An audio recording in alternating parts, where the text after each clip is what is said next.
Hey everyone, Edward here at Windows Report, and in this video I will show you how to fix the Windows Hello feature not working on Windows 11. So the first solution you should always take in consideration is to reset the facial recognition and fingerprint options. To do this, press the Windows button, then select the settings icon, and afterwards on the left pane make sure to click on Account.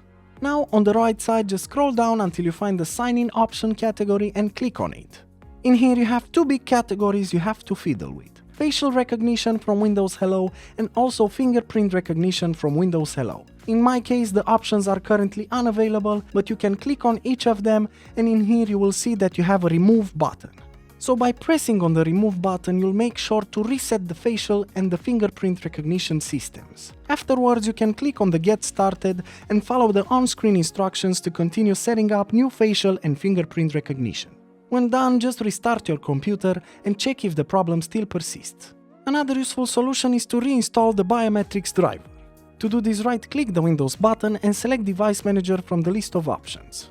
In my case, I don't have the recognition devices installed on my laptop, so I will show you a similar example. So, in the Device Manager window, just try to find the Biometric Devices section and double-click it to expand it. In my case, I will show you an example with the human interface devices.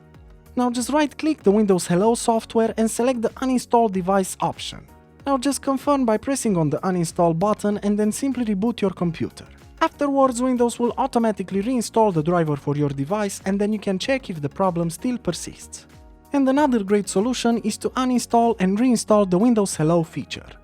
Firstly, we have to uninstall the feature. So to do this, press the Windows button, then select the settings icon, and afterwards click on Apps on the left pane, and then on the right side click on Optional Features. In here, under the Installed Features category, just type Hello, and then select the Windows Hello Face drop-down menu. Now click on the Uninstall button, and then wait until the Windows Hello feature uninstalls. Now we have to reinstall the Windows Hello Face feature. Click on the blue Few Features next to add an optional feature, and then simply type Hello again. Now just tick the box next to Windows Hello Face, press on Next, and then press on the Install button. And that's it. Now Windows Hello Face will be reinstalled, and then you can check if the problem still persists. This was pretty easy, isn't it? As usual, for more information and details, you can check the article in the description below. And if you enjoyed this video, just make sure to like and subscribe to our channel. Thank you.